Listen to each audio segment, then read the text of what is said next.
Hello all, welcome back to channel commerce concept building hub. कैसे हैं आप सब? आई होप आप सब एकदम अच्छे होंगे, एकदम बढ़िया होंगे। आप सबकी पढ़ाई भी काफ़ी अच्छी चल रही होगी। जैसे कि आप सब जानते हैं, आजकल मैं आपको एक टॉपिक करवा रही हूँ, रिसेल प्राइस मेंटेनेंस, जिसको हम आरपीएम भी बोलते हैं। तो कल की क्लास में मैंने थोड़ी आपको करेक्शन करवाई थी। मैंने आपको परसों को आरपीएम बताया था, लेकिन कल की क्लास में मैंने थोड़ी करेक्शन और कुछ पॉइंट ऐड करवाए थे।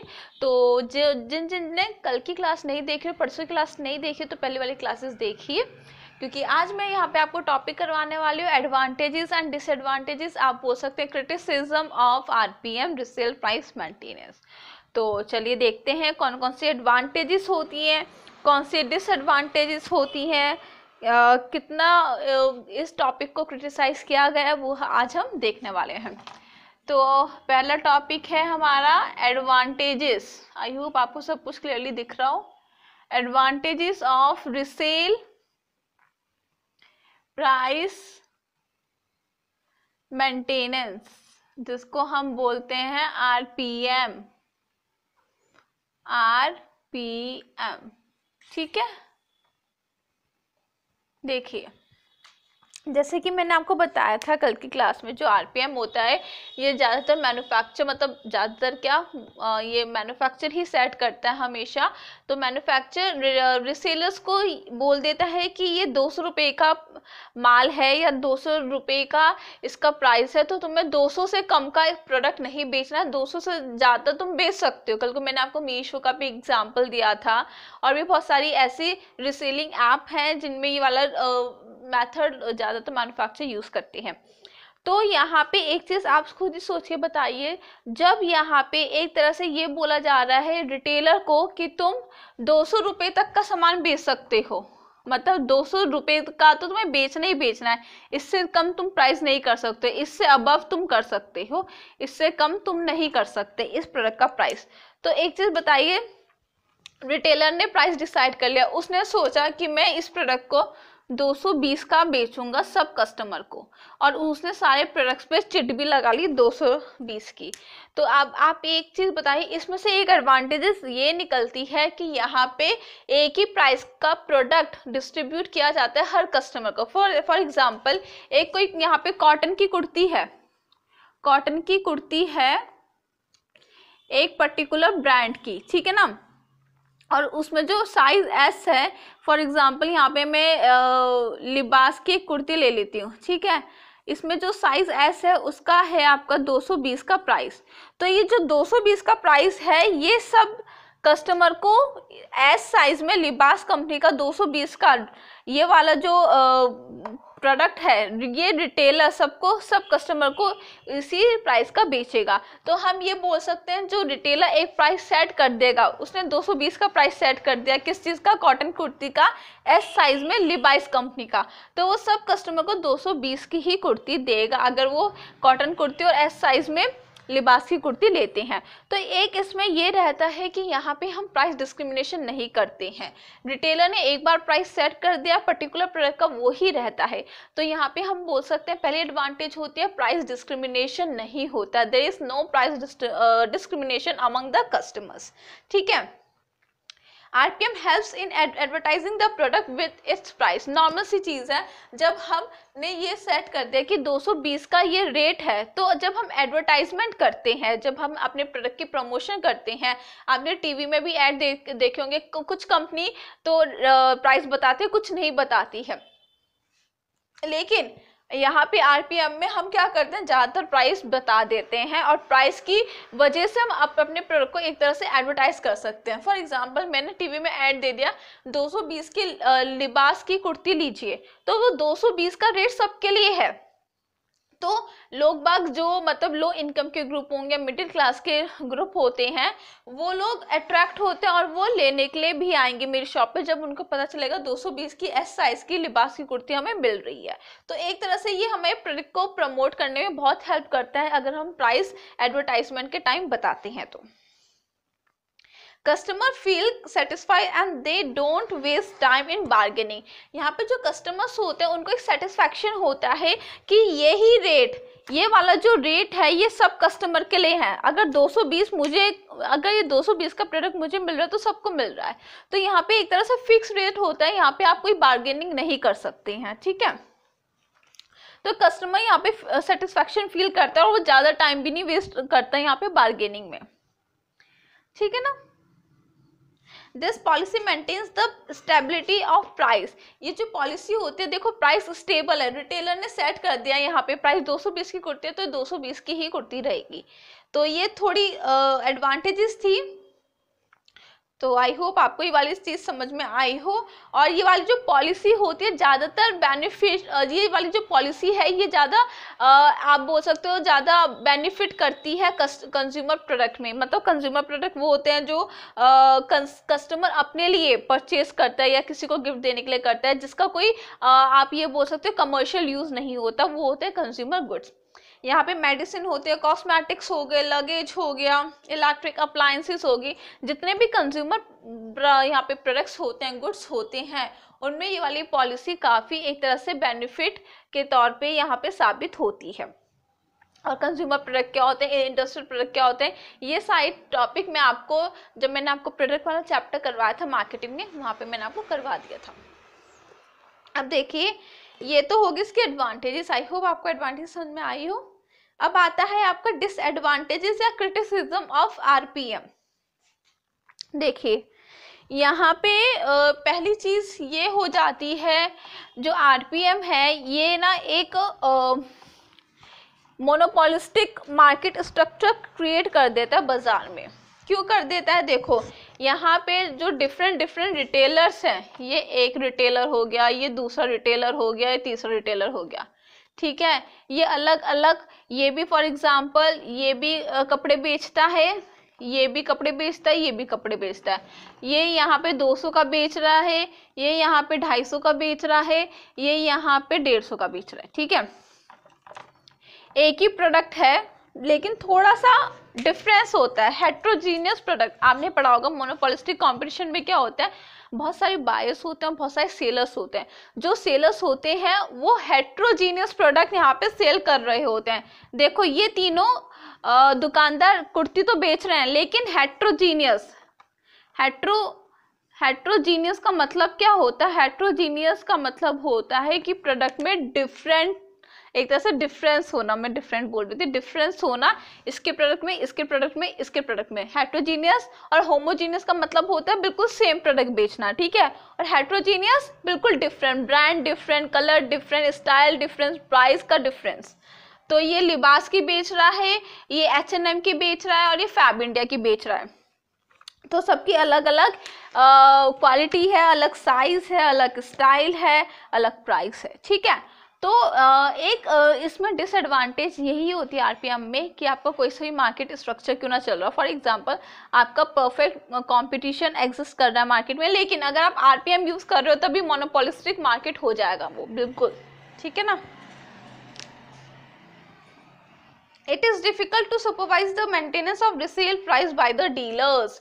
देखिए यहाँ पे जो आरपीएम होता है, यहाँ पे एक इसकी एक और डिसएडवांटेज ये है, जो आरपीएम है इसको मेंटेन करके रखना मीन्स कि आपको मैन्युफैक्चरर ने बोल दिया कि ये 200 रुपये का प्रोडक्ट है, आपको आप 200 से कम का नहीं बेचोगे, लेकिन रिटेलर को यहाँ पे रिटेलर इस प्राइस को मेंटेन करने के लिए, मतलब जो उसको डिफिकल्टी आ रही है, वो ये सोच रहा है कि मैं कम दाम में बेचूं क्योंकि कोई मेरा प्रोडक्ट परचेज नहीं कर रहा है। तो यहाँ पे कहने का मतलब ये है, जो रिटेलर्स होते हैं, जो डीलर्स होते हैं, कभी कभार उनको मुश्किल आती है कि वो ये इस प्राइस को मेंटेन करके चले। मीन्स मैन्युफैक्चरर ने ये बोल रखा है कि आप 200 से कम का माल नहीं बेच सकते, 200 से ज़्यादा का ही आपको बेचना है, 200 का बेचना है। लेकिन रिटेलर, डीलर जितने भी लोग होते हैं, इनको यहाँ पे डिफिकल्टी है क्योंकि यहाँ पे जो कस्टमर है उनका माल नहीं ले रहे हैं और रिटेलर चाहते हैं 200 से कम बेचने का, तो यहाँ पे थोड़ी प्रॉब्लम आ जाती है।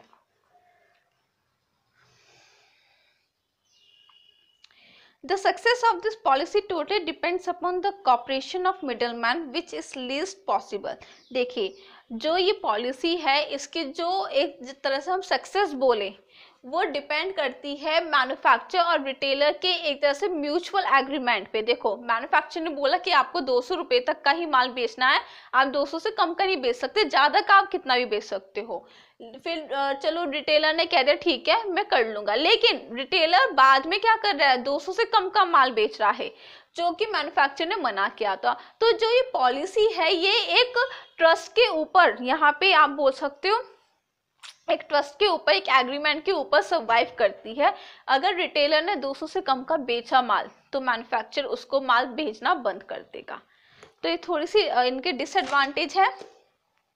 और मेन चीज इनका जो पूरा कंक्लूजन आया है आज के टाइम पे, ये बताया गया है कि जो आरपीएम है वो एक तरह से बिल्कुल एक तरह से वाइड है। मींस आज के टाइम पे ज़्यादातर कोई ये एग्रीमेंट, ये पॉलिसी यूज़ नहीं करता है। एक लॉ ने इसको मना किया है कि कोई भी कंपनी इसको यूज़ नहीं करेगी, अगर करेगी तो उनको एक पेनल्टी भरनी पड़ती है। तो आज के टाइम पे कंपनीज इसको यूज़ नहीं करती है। इसकी जगह अब आ चुका है एमआरपी। एमआरपी क्या होता है, मैक्सिमम रिटेल प्राइस। मीन्स कि यहाँ पे अब ये फिक्स हो गया, मतलब 200 रुपये का प्रोडक्ट है तो आप 200 से कम का बेच सकते हो, लेकिन 200 से ज़्यादा का नहीं बेच सकते। मतलब इसका उल्टा कर दिया है। क्यों किया है, ये चीज़ कस्टमर के बेनिफिट के लिए की गई है। पहले यहाँ पे तो रिटेलर कितना भी चार्ज कर सकता था प्राइस, 200 से ऊपर तक की उसको छूट थी। यहाँ पे गवर्नमेंट ने कहा है नहीं, आप 200 से कम का कितना भी बेच दो, लेकिन आपको 200 से ऊपर का आप नहीं बेच सकते हो। हालांकि जबकि मीशो वगैरह में ये वाली पॉलिसी यूज हो रही है, रिटेलर्स अपने प्रॉफिट मार्जिन थोड़ा सा ऐड करते हैं और फिर उसको आगे एक तरह से आप बोल सकते हो उसको अपने कस्टमर को देते हैं, वो चीज़ अलग है। लेकिन ये जो ये वाली जो एमआरपी वाली पॉलिसी आजकल सब कंपनीज ये यूज़ कर रही है। और अगर कोई कंपनी ये वाली पॉलिसी और स्पेशली ब्रांडेड प्रोडक्ट्स वाली जो कंपनीज है वो ये वाली पॉलिसी यूज़ करेगी तो वो घाटे में ही जाएगी, उसको पेनल्टी भी भरनी पड़ेगी। तो सारी कंपनीज, ज़्यादातर ब्रांडेड कंपनीज ये वाली पॉलिसी यूज़ कर रही है और यही आपको यूज़ करनी है, जिसको हम बोलते हैं एमआरपी। और जो एमआरपी होता है वो एक तरह से प्रिंट होता है, वो कंपनी की तरफ से एमआरपी एक प्रिंट रेट आता ही आता है, उसको रिटेलर भी यहाँ पे चेंज नहीं कर सकता। सॉरी, मुझे क्लास रोकनी पड़ी क्योंकि मुझे बहुत तेज प्यास लग रही थी। तो मैं ये कह रही थी कि जो एमआरपी है वो रिटेलर भी यहाँ पे चेंज नहीं कर सकता। और एक और चीज़ आपको यहाँ पे याद रखनी है, जो रिसेल प्राइस मेंटेनेंस जो वाली जो पॉलिसी है ज़्यादातर ब्रांडेड गुड्स वाली कंपनी यूज़ करती थी। मीन्स बड़ी जो कंपनीज होती हैं ब्रांडेड गुड्स में ये वाली पॉलिसी यूज़ होती थी, ठीक है। लेकिन अब इसको बंद कर दिया गया है। लोकल वाली तो करती भी होगी, लेकिन ब्रांडेड गुड्स पे ये अब बंद हो चुकी है। अब यहाँ पे जो यूज होती है वो होती है एमआरपी। तो जो रिसेल प्राइस मेंटेनेंस पॉलिसी थी वैसे बेसिकली ब्रांडेड प्रोडक्ट्स के लिए ही पॉलिसी थी, लेकिन अब इसको हटा के अब हम मैक्सिमम रिटेल प्राइस मतलब एमआरपी वाला हम यहाँ पे सिस्टम यूज करते हैं। वैसे तो लोकल कंपनीज आज भी ये वाली पॉलिसी यूज कर रही है, लेकिन ये वाली जो पॉलिसी थी, मैं फिर से रिपीट कर रही हूँ, आप ये वाला पॉइंट भी ऐड कीजिएगा, जो ये वाली पॉलिसी थी ये ज़्यादातर ब्रांडेड कंपनी ही यूज़ करती है, ब्रांडेड कंपनी के लिए ही ये वाली पॉलिसी बनाई गई थी, लेकिन अब इसकी जगह एमआरपी कर दिया गया है। तो ध्यान से सुनिए, the resale price maintenance policy in India is considered inappropriate. ये जो आरपीएम वाली जो पॉलिसी थी इसको इंडिया में इनएप्रोप्रिएट कंसिडर किया गया है in case of branded goods. ये भी आपको लिखना है। लोकल कंपनी तो आजकल भी ये सारी चीज़ें कर रही है।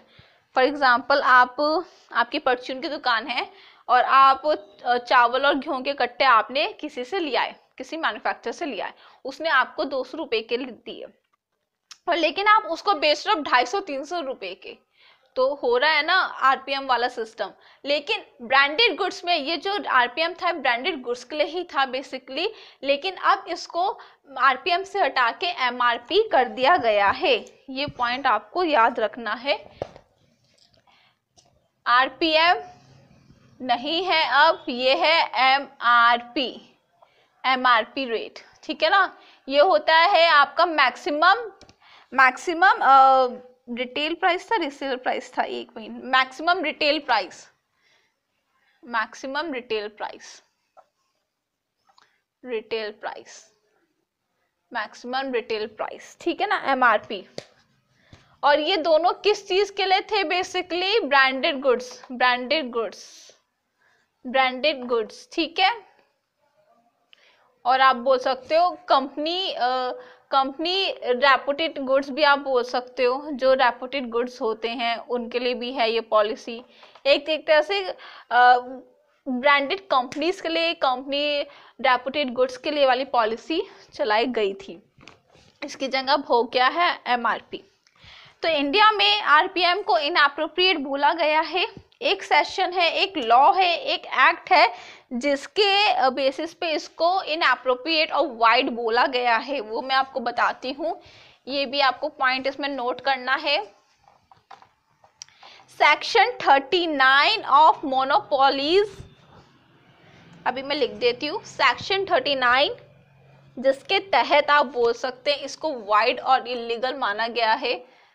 Section 39 of monopolies and restrictive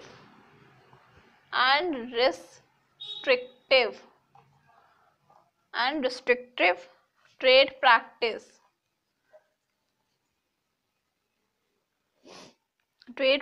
act 1969।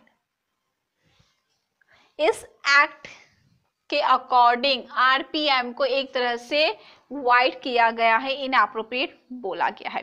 Provide that nobody, ये जो एक्ट है ये हमें क्या बताता है? That nobody can execute an agreement, कोई भी एक ऐसे एग्रीमेंट में नहीं जा सकता विद एनी रिटेलर होलसेलर, तुम ऐसे एग्रीमेंट में नहीं जा सकते रिटेलर और होलसेलर के साथ जिसमें जो प्राइस है वो आरपीएम पे आप बेच रहे हो अपने रिटेलर्स और होलसेलर्स को। तो यहाँ पे कंपनी को बोला गया ये कि तुम ऐसे एग्रीमेंट में नहीं जा सकते हो अपने रिसेलर्स के साथ जिसमें तुम जो एग्रीमेंट है वो आरपीएम के बेसिस पे कर रहे हो। Such an agreement will be treated as null and void। अगर तुम आरपीएम वाला सिस्टम यूज कर रहे हो तो इसको वाइड और नल एग्रीमेंट बोला जाएगा, खारिज जिसको हम बोलते हैं वो एग्रीमेंट बोला जाएगा, ठीक है ना। आप यूज कर ही नहीं सकते, वो खुद ही अगर आप यूज करोगे इसको हम नल बोल देंगे। The manufacturer who follow resale price maintenance price in some recent past, जो कंपनी जो मैन्युफैक्चर पहले आरपीएम को मतलब आरपीएम यूज कर रहे थे कुछ मतलब पहले पास में, मतलब कुछ क्या बोला जाएगा, कुछ टाइम पहले तो उन्होंने अब इस वाली पॉलिसी का यूज करना बंद कर दिया है। Now we find maximum retail price printed on the packages. अब आरपीएम को हटा के हम अब सारे प्रोडक्ट्स में जो भी आप प्रोडक्ट लेते हो, कोई भी आप नमकीन बिस्किट लेने गए हो तो उस पर एमआरपी लिखा रहता है कि ये 500 की चीज़ है, 200 की चीज़ है। एमआरपी मैक्सिमम रिटेल प्राइस इस पे लिखा रहता है। अब आरपीएम वाला कंसेप्ट हट चुका है। क्यों हट चुका है? देखिए उसमें ज़्यादातर कस्टमर जो था वही सफ़र कर रहा था। रिटेलर के पास छूट थी कि वो 200 से ज़्यादा का सामान बेच सकता है। 200 एक अमाउंट है, ऐसा नहीं है कि 200 का ही इस पॉलिसी में बात की गई है, चाहे वो 500 का हो चाहे 200 का हो। तो यहाँ पे एक तरह से मैन्युफैक्चरर ये बोलता था रिटेलर को कि तुम 200 का तो तुम्हें बेचना ही बेचना है, उससे ज़्यादा का तुम बेच सकते हो लेकिन उससे कम का नहीं बेच सकते। तो यहाँ पे मैन्युफैक्चरर और रिटेलर के बीच में यहाँ पे कस्टमर सफ़र करता था। यहाँ पे मैन्युफैक्चरर लेके आया रिटेलर से, रिटेलर लेके आया मैन्युफैक्चरर से 150 का सामान, और वो रिटेलर हमें बेच रहा है कस्टमर को यहाँ पे 200 का भी बेच सकता है, 250 का भी बेच सकता है, ठीक है। तो इन शॉर्ट यहाँ पे बीच में कस्टमर सफ़र कर रहा था, तो गवर्नमेंट ने मना किया कि यहाँ पे ये वाला सिस्टम नहीं चलेगा, यहाँ पे ये वाला सिस्टम चलेगा, एमआरपी वाला। एमआरपी में क्या है? मैन्युफैक्चरर ने दिया रिसेलर्स को 200 रुपये में सामान, ठीक है। अब जो रिसेलर है वो कस्टमर को 200 से ज़्यादा का सामान नहीं दे सकता, अब यहाँ पे कस्टमर को बेनिफिट मिल रहा है, 200 से कम का दे सकता है क्योंकि मैक्सिमम प्राइस है जो कि सेट कर दिया गया है कि आप 200 से ज्यादा कस्टमर से नहीं ले सकते हो। तो आप फंस गए, अब तो रिटेलर सारे फंस गए, वो या तो 200 का लेंगे या 200 से कम का लेंगे।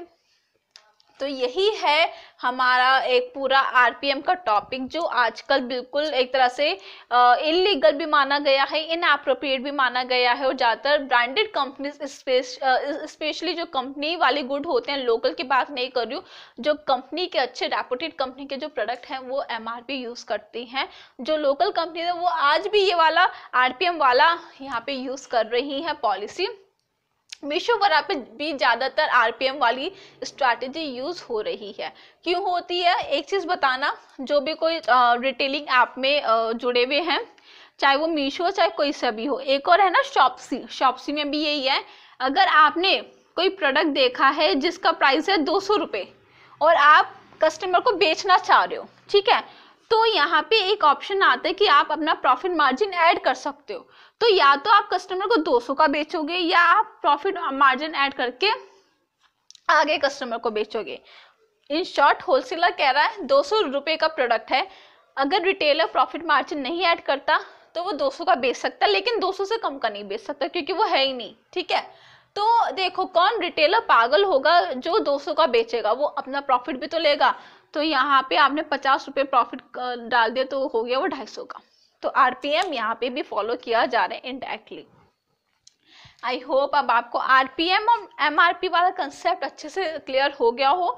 परसों की क्लास में मैंने आपको रिटेल प्राइस भी करवाया था कि रिटेल प्राइस क्या होता है, रिसेल प्राइस और रिटेल प्राइस। बच्चे काफ़ी कंफ्यूज होते हैं, तो कंफ्यूज मत होना, परसों वाली क्लास देखिए, उसमें आपका कंसेप्ट क्लियर हो जाएगा। और आरपीएम वाला कंसेप्ट को आपको क्लियर करना है, कल की क्लास में मैंने आपको करेक्शन करवाई थी वो करनी है, और कुछ पॉइंट भी ऐड करवाए थे वो भी आपको ठीक कर लेना है, ठीक है।